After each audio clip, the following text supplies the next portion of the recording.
You've been watching my videos on YouTube, but what you may not know is that I've been teaching in-person classes since 2012. The questions that I get in the comments section on YouTube are fantastic, but today I'm going to switch it up and I'm going to share my answers for the top most common questions that I get when I'm teaching a room full of cake decorating beginners. And I'm going to get started right now. First question I get is, what are baking strips and how are they used? Baking strips can be purchased at any hobby store. They can be purchased online, or also if you have a cake decorating supply store in your city, you can probably pick them up there. When you're trying to use baking strips, you want to wet them with water and wring them out. You want them to be wet but not damp. And then from there, you pin the baking strip around your cake pan before you place it into the oven. And using baking strips actually create a cake layer that's nice and flat on the top, and it does so by using a little bit of science. The process of baking happens from the outside of the pan and works its way toward the center. And if you don't have a baking strip on your pan, what happens is as the cake bakes from the outside of the pan and the cake itself expands, once it gets to the center, it has nowhere to go but up. So that's why you get the dome on the top of your cake.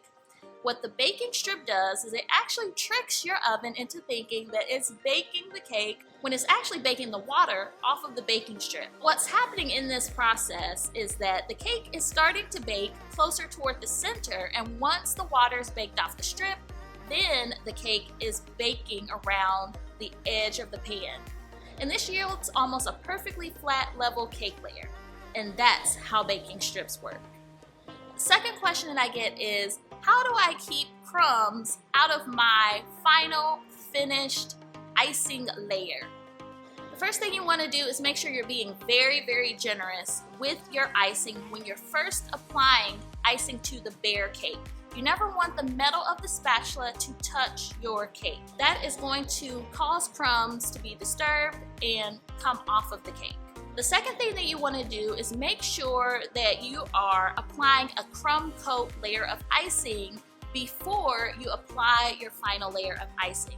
Now, a crumb coat is very helpful because what it does, it is a very thin layer of icing, but it encapsulates any crumbs that may be on the outside of your cake layers.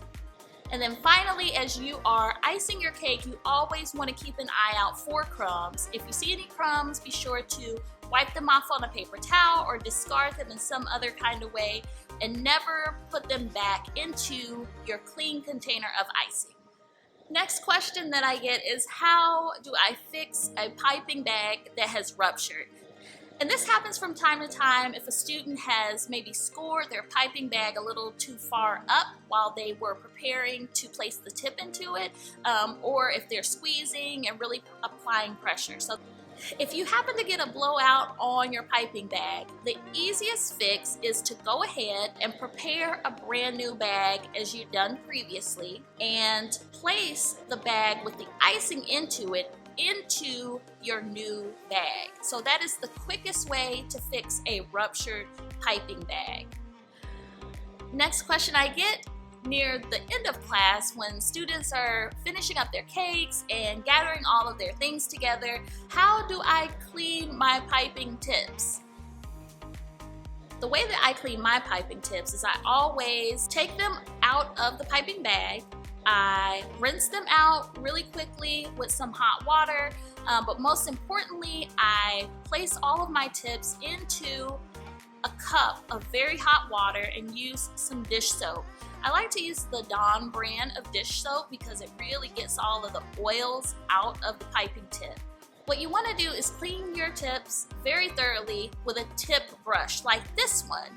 And it's really easy to use. It allows you to get into the nooks and crannies of the tips and really clean them out completely. The next thing that I do is, once my tips are cleaned, I like to rinse them off and allow them to air dry before storing them.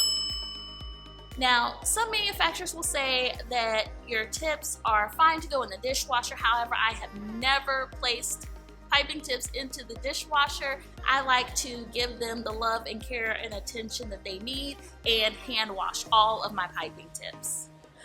The next question that I get during class, especially if we've been switching tips back and forth, is how in the world do I remove the coupler from my piping bag?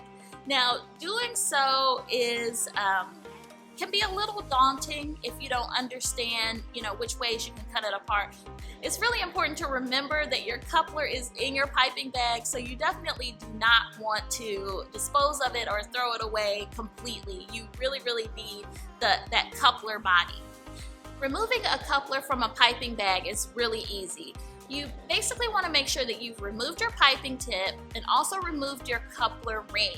And from there, you can apply a little bit of pressure with your thumb and the rest of your hands to push the coupler out of the end of the bag. I share more helpful tips and tutorials in this playlist, and it's especially helpful if you're just starting your cake decorating journey. If you enjoyed this video, be sure to hit the like button below, and as always, thanks for watching.